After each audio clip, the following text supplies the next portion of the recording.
Hello everyone. Chapter 12th NCERT Mathematics Class First. मुझे खुद नहीं पता था कि बच्चों के लिए इतना कुछ पहले ही मैथमेटिक्स की बुक में बताया गया है। ऑलमोस्ट हर एक जरूरी चीज कवर की गई है। तो यहाँ पर इस चैप्टर में बात होने वाली मनी की। बच्चों को मनी बहुत अच्छी लगती है क्योंकि उससे वो कुछ ना कुछ अपनी पसंद का खरीद सकते हैं। बट खरीदने से पहले ये ज़रूरी है कि बच्चे ये समझें कि मनी को हैंडल कैसे किया जाता है, उसके डिनोमिनेशंस कौन कौन से होते हैं। आई मीन वो कितने कितने तरीके से और कितने फॉर्म में अवेलेबल होती है। ठीक है, तो ये चैप्टर उसके बारे में बात करता है। तो how much can we spend, question ये पूछा जा रहा है। हमारे पास मनी है, लगता है उन्होंने अपनी गुल्लक में जो जोड़ रखा था वो गुल्लक ब्रेक करके उसमें से पैसे निकाले और वो आपस में बात कर रहे हैं कि हम कितना खर्च कर सकते हैं। तो रिया started to count the number of coins, rupee 1, rupee 2, rupee 5, rupee 10, and Sahil started to count notes of rupee 10, rupee 20, rupee 50 and rupee 100. तो रिया ने कॉइन्स काउंट करने शुरू किए 1, 2, 5, 10 और साहिल ने नोट्स काउंट करने शुरू किए 10, 20, 50 और 100। तो ये कॉइन्स और नोट्स हैं, इन पे इनके डिनोमिनेशंस नंबर लिखे हुए। तो डिनोमिनेशंस का क्या मतलब होता है, अगर हम देखें तो तो face value of a bank note, right. तो डिनोमिनेशन का मतलब होता है फेस वैल्यू। तो क्या फेस वैल्यू है उन नोट्स की। अगर हम यहाँ पे जाएंगे तो ये जो नंबर्स दिख रहे हैं कॉइन्स के ऊपर और ये जो नंबर दिख रहे हैं नोट्स के ऊपर, ये जो पेपर फॉर्म में होता है इसे नोट बोलेंगे और कॉइन तो कॉइन है ही। तो ये डिनोमिनेशंस कहलाएंगे फेस वैल्यू। तो इसकी फेस वैल्यू कितनी 1, इस नोट की फेस वैल्यू कितनी 10। तो बच्चों को हम ऑलरेडी पिछले चैप्टर्स में 1 to 10 और 10 to 100 और फर्दर हम काउंटिंग सिखा चुके हैं। तो वो समझ जाएंगे इनको देख के। तो उनको ये लिखना है ये कितने डिनोमिनेशन का कॉइन है, ये कितने डिनोमिनेशन का नोट है, ये कितने डिनोमिनेशन का नोट है, ये कितने कॉइन है। That's it. तो इससे उन्हें जो हमारे पास डिफरेंट फॉर्म्स और डिफरेंट डिनोमिनेशंस हैं उनका आइडिया लग जाएगा। अब उन्होंने तोड़ा क्यों, क्योंकि बाहर कोई टॉय वाले रहीम काका थे, टॉय सेलर, तो वो लेके आए हैं। तो और इस पर प्राइसेस भी लिखे हुए हैं सब पे। ये बस टाइप का है 14 रुपीज़ का, ये एलिफेंट का टॉय है 15 का, ये बॉल्स हैं 20 रुपीज़ की, ये फ्लूट्स हैं 10 रुपीज़ की। तो ये बच्चे बाहर निकलते हैं और यहीं से इन रेट्स को पढ़ के हमें बताना है कि 1 बॉल कॉस्ट 20। तो एक बॉल अगर 20 की होती है तो रिया के पास कॉइन्स हैं, साहिल के पास नोट्स हैं।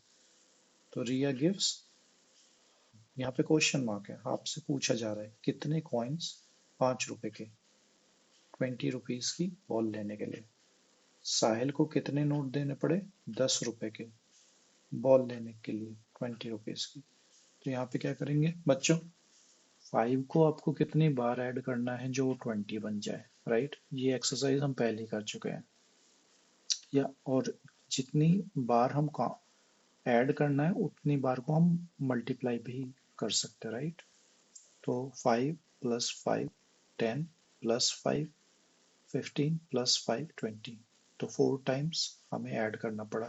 तो हम 4 टाइम्स 5 दैट इज 4 कॉइन्स हमें देने हैं रहीम काका को बॉल परचेज करने के लिए, और हर एक कॉइन 5 रुपए का होगा। साहिल को कितने देने हैं 10 रुपए के नोट हैं उसके पास, 10 डिनोमिनेशन के नोट हैं उसके पास, और एक बॉल की कॉस्ट 20 है। तो 10 + 10 20 होगा, तो 2 note of 10 rupee each, 2 notes of 10 rupee each, right? 20.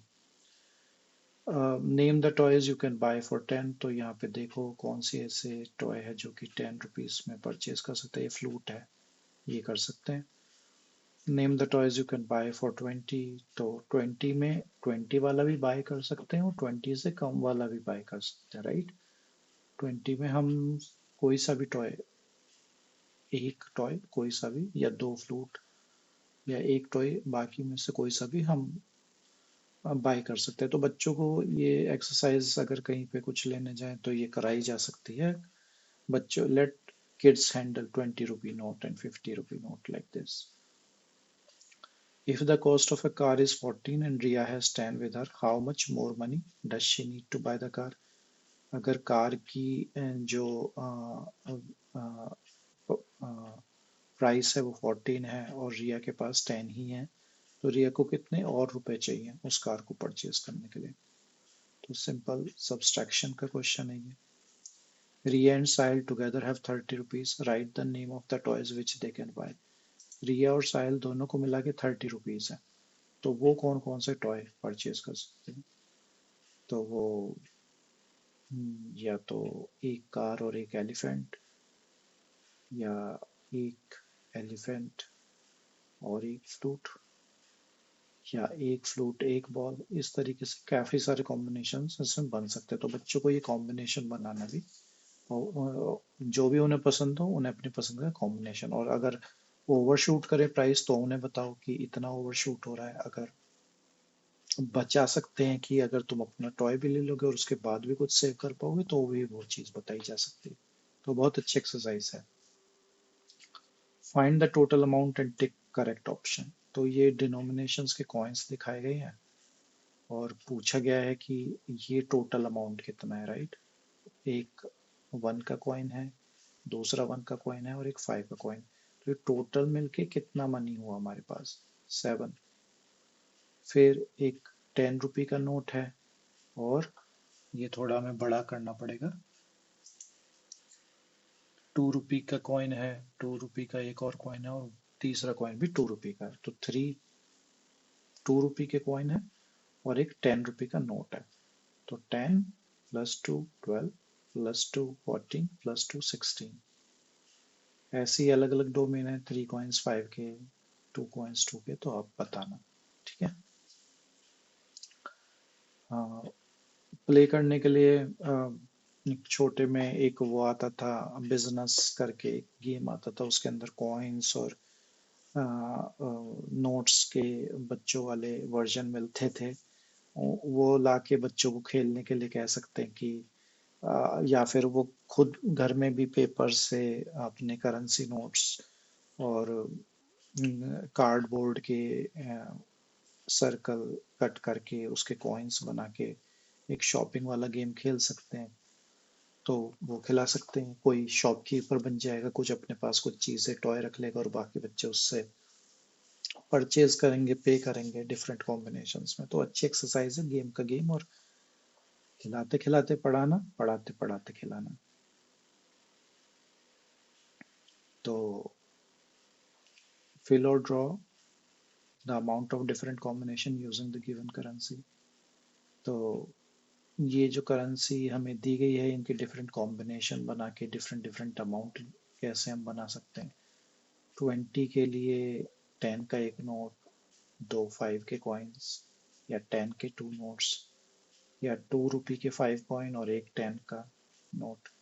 तो अलग अलग कॉम्बिनेशन बच्चों को बनाना सिखाइए। 10 रुपी बनाने हैं, ये हमारे पास ऑप्शंस हैं करेंसी की, तो कैसे बनाएंगे, अलग अलग कॉम्बिनेशन है। तो ये एक एक्सरसाइज अच्छी हो जाएगी। Match the same amount by drawing a line. 5 रुपए का कॉइन है, यहाँ पे 10, ये टोटल 15 है अमाउंट। इसको हम कौन सा यहाँ पे सेगमेंट ऐसा है जिससे हम मैच करेंगे? अब 10 का एक नोट है और 2 है, तो ये तो 12 हुआ, तो ये तो नहीं है बराबर। ये 1 का कॉइन है, ये 1 का कॉइन है, और ये 5 का कॉइन है, तो ये 7 बन रहा है, ये भी इसके बराबर नहीं है। यहाँ बीच वाले को देखते हैं, तो 5 के 3 कॉइन्स हैं तो ये 15 बन रहा है, और ये 10 और ये 5, ये भी 15, तो ये इससे मैच कर रहा है। तो ऐसे ही बच्चों को ये मैच का कराइए। और ये भी बताइए कि saving money is a good habit, उसके बेनिफिट्स बताइए लॉन्ग टर्म में। एक्सेस खर्चा ना करें, बाहर निकलते कुछ नई चीज देखते हैं उसके लिए जिद ना करें। अ, तो बच्चों से ये बातें डिस्कस करिए। बहुत ही अर्ली ये कंसेप्ट इंट्रोड्यूस किया गया है क्लास फर्स्ट में, बट अच्छा है, बच्चों को एक्सरसाइज कराई जा सकती है ये वाली काफी अच्छी अच्छी शुरू से ही। Try to make your own गुल्लक with a spare box at your home, तो शू बॉक्स ले लिया, उसे सील कर लिया और उसे एज अ गुल्लक, as a small piggy bank की तरह यूज कर लिया। तो हाँ, और ये एक और एक्सरसाइज के डिफरेंट कॉम्बिनेशन ऑफ जो अमाउंट दो और different combination of currency notes या कॉइन्स दो, और उनसे कहो कि वो उस अमाउंट को बना के दिखाए। तो क्रिएटिव एक्सरसाइज है ये, एक्चुअली क्रिएटिविटी बढ़ेगी बच्चों की जब इस तरीके से थिंक करेंगे और अप्लाई करेंगे इन कंसेप्ट्स को। Okay, thank you.